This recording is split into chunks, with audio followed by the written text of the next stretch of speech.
Hello तो guys, कैसे हैं आप सब। Shivam Kumar and welcome to C education again. और आज की इस वीडियो में आपसे बात करने जाऊंगा आपके C CPD question paper solution economics की ऑफ दिसंबर 2016 अटेम्प्ट, जो अभी 18 दिसंबर को पेपर हुआ था, उसका solution.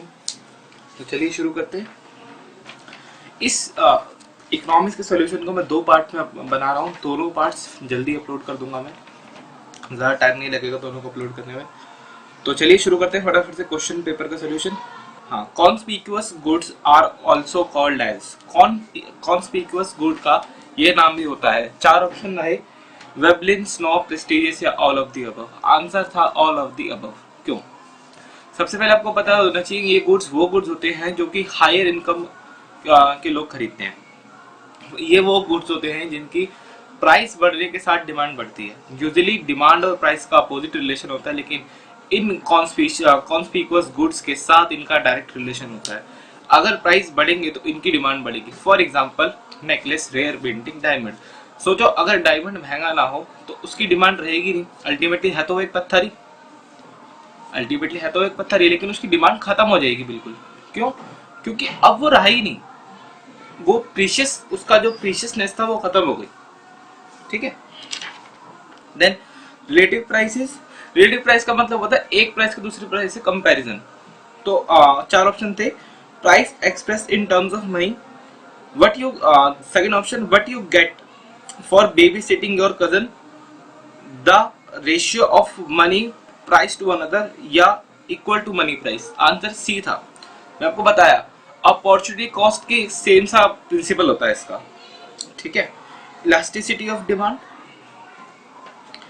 In case of straight line demand curve meeting the two axes, the price elasticity of demand at the y-axis of the line would be। शायद में आप देख पा रहे हो, मैंने फोटो लगा रखी होगी यहीं कहीं पे। तो उसमें सबसे ऊपर जो लाइन y-axis को टच कर रही है उसका देखो पीडी इंफिनिटी। ठीक है। बीच वाले का आई थिंक 1 होता है और लास्ट वाले का 0 होता है। ओके। सो अगला question, question number 4। If income increase by 10% and demand increase by 5%, तो इनकम इलास्टिसिटी। अरे कोई सी भी इलास्टिसिटी पूछ ले आपको, change in demand by change in income या चेंज इन प्राइस या जो भी पूछा उसको डिवाइड कर देना। तो आंसर आपका आ जाएगा plus 0.5। Supply is a dash concept, flow concept. आपको पता ही होगा फ्लो कंसेप्ट, स्टॉक कंसेप्ट आप लोगों ने इकोनॉमिक्स में नेशनल इनकम में अच्छे से पढ़े हुए हैं, 12th क्लास में पढ़े हुए हैं अच्छी तरीके से। ठीक है। Elasticity of supply refers to the percentage change in divided by change in price. क्यों? सप्लाई और प्राइस के रिलेशन होता है और किसी का रिलेशन होता ही नहीं डिमांड कॉस्ट वगैरह का। Concept of consumer supply is based on law of DMU, diminishing margin utility. Answer आगे पढ़ने की जरूरत ही नहीं है। ठीक है।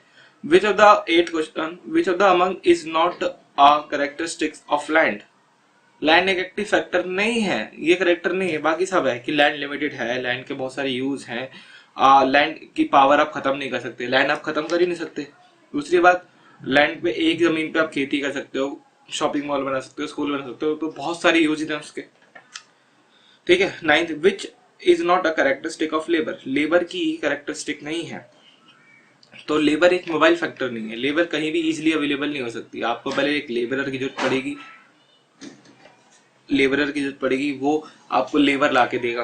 तो चार ऑप्शन है इसके अंदर कि लेबर सेपरेबल हो सकती है अपने लेबर से ना, पेरिशेबल है नहीं, आप खत्म कर नहीं सकते लेबर को, मोबाइल फैक्टर नहीं है, और एक्टिव फैक्टर तो वो है ही। ठीक है। Average product days is due to increase in variable input, then marginal product is. Side में फोटो देखो आ रही होगी, इसमें आप देख सकते हो कि जब एपी राइज कर रहा है तो एमपी उससे पहले और ऊपर राइज कर रहा है, तो मोर देन एपी। ठीक है। Suppose first 11th question, the suppose first 4 unit of a variable input generate corresponding total outputs of 150, 200, 350, 350। Side में टेबल आ रही होगी लिखी हुई। तो marginal product of the third input is, तीसरे इनपुट का मार्जिनल प्रोडक्ट पूछा है, तो आपको करना है क्या है, थर्ड वाले में सेकंड को माइनस कर देना है टोटल आउटपुट को, मार्जिन आ जाएगा 150। Average cost of producing 50 units of a commodity 250 है, फिक्स्ड कॉस्ट 1000 है। उनने पूछा है कि 1000 यूनिट की आपकी एवरेज कॉस्ट क्या आएगी, तो 1000 को 100 से डिवाइड करो, 10 रुपए आ गई। सिंपल क्वेश्चन आते हैं। फिर 13, एक फर्म की एवरेज कॉस्ट 20 यूनिट के लिए 6 ₹20 6 यूनिट के लिए, तो पूछ रहा है 4 यूनिट के लिए कितनी। अरे पहले टोटल कॉस्ट निकाल लो, 6 × 20 120, उसको 4 से डिवाइड कर दो, 30 आ गई। ठीक है। टीबीसी, अगर टीबीसी 1000 है और टीएफसी 400 है, तो बताओ एटीसी। पहले टीसी निकाल लो, वो क्या होता है, टीबीसी प्लस टीएफसी। टीसी आ गया, उसको डिवाइड कर दो आप नंबर ऑफ यूनिट से, 5 से, 1400 डिवाइड बाय 5 आ जाएगा answer 280। Simple. 15th question, market for ultimate consumer जिसको क्या कहा जाता है, रिटेल मार्केट। 4 ऑप्शन में से कॉमन सेंस की बात है, रिटेल मार्केट ही अल्टीमेट कंज्यूमर्स के लिए होती है, क्योंकि देखो अनरेगुलेटेड मार्केट ना, होलसेल मार्केट होलसेलर के लिए, रेगुलेटेड मार्केट जो गवर्नमेंट वगैरह ऑथराइज करवाती है उसमें भी कंज्यूमर नहीं जाएंगे। तो in a perfect 16 question, in a perfect competition who set the prices. Perfect competition में प्राइस कौन सेट करता है। 4 ऑप्शन है, उसमें से सी है जो है बोथ बायर एंड सेलर ही करते हैं, क्योंकि देखो इसको एक्सप्लेन करता हूं मैं आपको। क्योंकि बायर और सेलर परफेक्ट कंपटीशन मार्केट में इस पोजीशन में नहीं होते कि प्राइस को फ्लक्चुएट कर सके। क्यों? क्योंकि आप लोग जानते हैं परफेक्ट कंपटीशन मार्केट में सारे सेलर एक ही प्राइस का माल बेचते हैं, सेम क्वालिटी, सब कुछ सेम होता है। तो अगर एक सेलर अपने गुड के, अपनी कमोडिटी के ज्यादा प्राइस मांगेगा, तो बायर क्या करेगा, किसी दूसरे पे शिफ्ट हो जाएगा। बट ऑब्वियस है कि बायर किसी दूसरे पे शिफ्ट हो जाएगा। और अगर बायर आके किसी सेलर से कहेगा कि नहीं भाई हमें तो डिस्काउंट चाहिए, तो सेलर से डिस्काउंट नहीं देगा। क्यों? आप नहीं लोगे तो कोई और लेगा।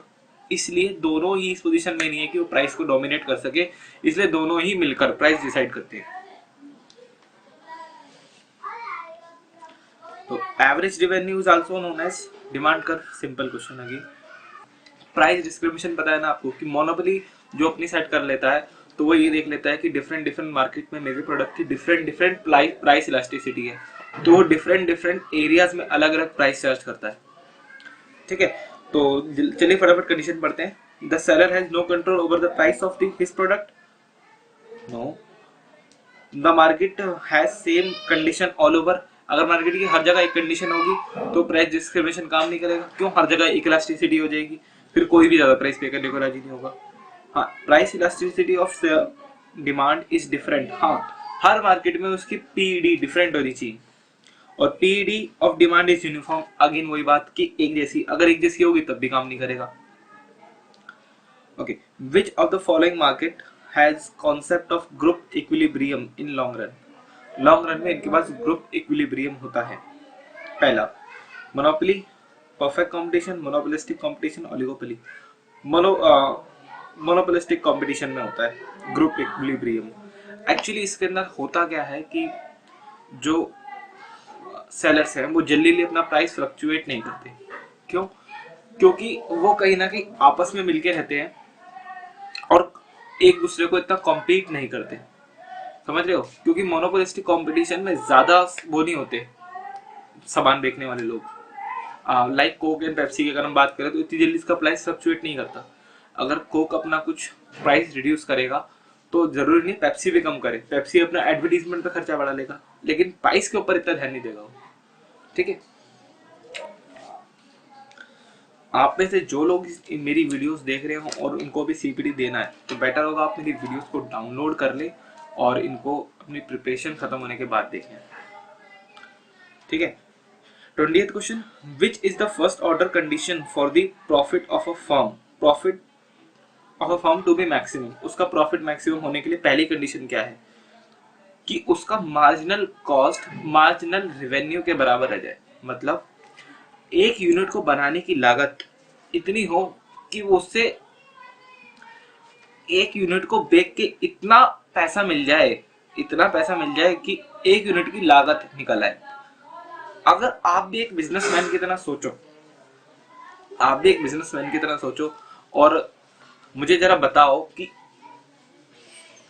मान लो ये फोन है, ये फोन है, देख सकते हो।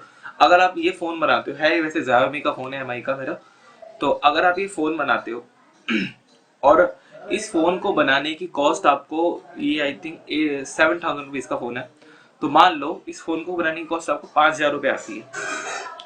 तो आप जरा अपना कॉमन सेंस यूज करके मुझे बताओ कि इस फोन को बना कितने रुपए का बेचोगे।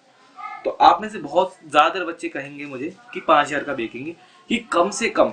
हाँ, आपकी मार्केट में कोई गुडविल ही नहीं है, आपने पहली बार ही फोन लॉन्च कर रहे हो, तो आप में ज्यादा बच्चे मुझे कहेंगे कि हम इसे 5,000 का बेचेंगे। क्यों? आप कहोगे कम से कम कॉस्ट तो रिकवर हो जाए ना, कम से कम कॉस्ट तो रिकवर हो जाए, ये वही बात है। Which of the following 21 question है, which of the following is false regarding monopoly? Monopoly को लेके इसमें से कौन सी बात गलत है? फर्म प्राइस टेकर होती है, ये बात तो ठीक है, फर्म अपना प्राइस खुद बनाती है।